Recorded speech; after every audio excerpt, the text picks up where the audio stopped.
"Last week," said Beezus, looking at her aunt, who smiled as if she understood. "Excuse me, Beezus," Mother cut in. "Ramona, we do not put jelly on our mashed potatoes." "I like jelly on my mashed potatoes." Ramona stirred potato and jelly around with her fork. "Ramona, you heard what your mother said." Father looked stern. "If I can put butter on my mashed potatoes, why can't I put jelly?" "I put butter and jelly on toast," said Ramona. Father couldn't help but laughing. "Oh, that's a hard question to answer." "But, Mother," Beezus began. "I like jelly on my mashed potatoes," interrupted Ramona, looking sulky. "You can't have jelly on your mashed potatoes because you aren't supposed to," said Beezus crossly, forgetting Sacagawea for the moment. "That's as good an answer as any," agreed Father. "There are some things we don't do because we aren't supposed to." Ramona looked even more sulky. "Where is my merry sunshine?" Mother asked. Ramona scowled. "I am too a merry sunshine," she shouted angrily. "Ramona," said Mother quietly, "you may go to your room until you can behave yourself." "It serves you right, too," thought Beezus. "I am too a merry sunshine," insisted Ramona, but she got down from the table and ran out of the room. Everyone was silent for a moment. "Beezus, what were you trying to tell me?" Aunt Beatrice asked. And finally Beezus got to tell about leading Lewis and Clark to Oregon with a doll tied to Mother's breadboard for a papoose, and how her teacher told her what a clever girl she was to think of using a breadboard for a papoose board. Somehow she did not feel the same about telling the story after all Ramona's interruptions. Being Sacagawea for the PTA did not seem very important now. No matter what she did, Ramona always managed to spoil it. Unhappily, Beezus went on eating her chicken and peas. It was another one of those terrible times when she did not love her little sister. "You mustn't let Ramona get you down," whispered Mother. Beezus did not answer. What a terrible girl she was not to love her little sister. How shocked and surprised Mother would be if she knew. "Beezus, you look as if something is bothering you," remarked Aunt Beatrice. Beezus looked down at her plate. How could she ever tell such an awful thing? "Why don't you tell us what's wrong?" Aunt Beatrice suggested. "Perhaps we could help." She sounded so interested, so understanding, that Beezus discovered she really wanted to tell someone what was on her mind.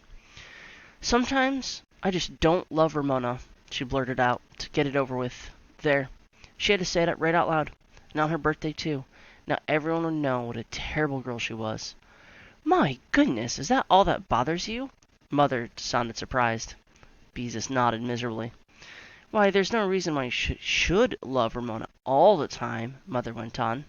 "After all, there's probably lots of times when she doesn't love you." Now it was Beezus's turn to be surprised, and realized at the same time. She wondered why she hadn't thought of it before. Aunt Beatrice smiled. "Dorothy," she said to Mother, "do you remember the time when She began to laugh so hard she couldn't finish a sentence. "You took my doll with the beautiful yellow curls and dyed her hair black with shoe dye," finished Mother, and the two grown-up sisters went into gales of laughter. "I didn't love you a bit that time," admitted Mother. "I was mad at you for days." "And you were always so bossy because you were older," said Aunt Beatrice. "I'm sure I didn't love you at all when you were supposed to take me to school, and made me walk about 6 feet behind you because you didn't want people to know you had to look after me." "Mother!" exclaimed Beezus in shocked delight. "Did I do that?" laughed Mother. "I had forgotten all about it." "What else did Mother do?" Beezus asked eagerly. "She was terribly fussy," said Aunt Beatrice.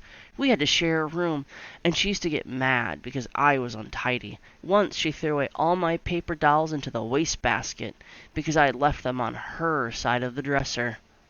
That was another time we didn't love each other." Fascinated, Beezus hoped this interesting conversation would continue. Imagine Mother and Aunt Beatrice quarreling. "Oh, but the worst thing of all," said Mother. "Remember—" "I'll never forget!" exclaimed Aunt Beatrice, as if she knew what Mother was talking about. "Wasn't I awful?" "Perfectly terrible," agreed Mother, wiping her eyes because she was laughing so hard. "What happened?" begged Beezus, who could not wait to find out what dreadful thing Aunt Beatrice had done when she was a girl. "Mother, tell me what happened." "It all began when the girls began to take autograph albums to school," began Mother, and then off went into another fit of laughter. "Oh, Beatrice, you tell it." "Of course I wanted an autograph album, too," continued Aunt Beatrice. Beezus nodded, because she too had an autograph album. Well, your sister, who was always sensible, saved her allowance and bought a beautiful album with a red cover stamped in gold. How I envied her. As soon as your Aunt Beatrice got her allowance, she ran right over to the school store and spent it, added Mother. Yes, on a most awful junk, agreed Aunt Beatrice. Licorice whips, and pencils that were square instead of round, and I don't know what all. Yes, but what about the autograph album? Beezus asked. Oh, well, when I'm almost ashamed to tell it, said Aunt Beatrice. Oh, go on, urged Mother. It's priceless. Well, when I saw your mother with that brand new autograph album that she bought because she was so sensible, I was annoyed.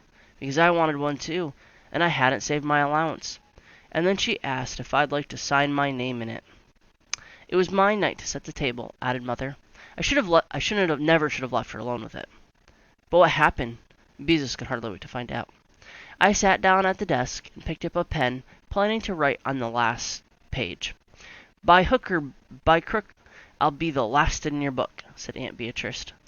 Oh, did people write that in those days too? Beezus was surprised, because she thought that was something very new to write in an autograph album. But I didn't write it, continued Aunt Beatrice. I just sat there wishing I had an autograph album, and then I took the pen and wrote my name on every single page in the book. Aunt Beatrice, you didn't, not in Mother's brand new autograph album. Beezus was horrified and delighted at the same time. What a terrible thing to do. She certainly did, said Mother. And not just plain, Beatrice Haswell either.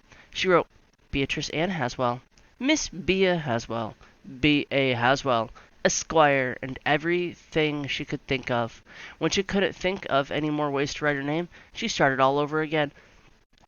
Oh, Aunt Beatrice, how perfectly awful! Exclaimed Beezus in a voice with admiration in her tough voice. Yes, wasn't it? Agreed Aunt Beatrice. I don't know what got into me. And what did Mother do? Inquired Beezus, eager for the whole story. We had a dreadful quarrel, and I got spanked, said Aunt Beatrice. Your mother didn't love me one bit for a long, long time, and I wouldn't admit it, but I felt terrible, because I had spoiled her autograph album. Fortunately, Christmas came along about the time we were both given albums, and that put an end to the whole thing. Why, thought Beezus, Aunt Beatrice used to be every bit as awful as Ramona. And yet, look how nice she is now. Beezus could scarcely believe it. And now Mother and Aunt Beatrice, who had quarreled when they were girls, loved each other and thought the things they had done were funny. They actually laughed about it. Well, maybe when she was grown up, she would think it was funny that Ramona had put eggshells in one birthday cake and baked her rubber doll with another. Maybe she wouldn't think Ramona was so exasperating after all. Maybe that was just the way things were with sisters. A lovely feeling of relief came over Beezus. What if she didn't love Ramona all the time? It didn't matter at all. She was just like any other sister. Mother, whispered Beezus, happier than she had felt in a long time. I hope Ramona comes back before we have my birthday cake. Don't worry, Mother said, smiling. I'm sure she wouldn't miss it for anything. And sure enough, in a few minutes, Ramona appeared from the bedroom and took her place at the table. I can behave myself, she said. It's about time, observed Father. Beezus watched Ramona eating her cold mashed potatoes and jelly, and thought how much easier things would be now that she could look after her sister when she was exasperating and think, "Ha ha, Ramona, this is one of those times when I don't have to love you." Girls with birthdays don't have to help clear the table, said Mother, beginning to carry out the dishes. Beezus waited expectantly for the most important moment of the day. She heard her mother take the cake out of its box and strike a match to light the candles. Oh, she breathed happily when Mother appeared in the doorway with the cake in her hands. It was the most beautiful cake she had ever seen, pink with a wreath of white roses made of icing, and 10 pink candles that threw a soft glowing light on Mother's face. Happy birthday to you, sang Mother and Father and Aunt Beatrice and Ramona. Happy birthday, dear Beezus. Happy birthday to you. Make a wish, said Father. Beezus paused a minute, then she closed her eyes and thought, I wish all my birthdays would turn out to be as wonderful as this one finally did. She opened her eyes and blew as hard as she could. Your wish is granted, cried Aunt Beatrice, smiling across the 10 smoking candles. Happy birthday, dear Beezus. Happy birthday to you, sang Ramona at the top of her voice. All right, Ramona, said Mother with a touch of exasperation in her voice. Once is enough. But at that moment, Beezus did not think her little sister was exasperating at all.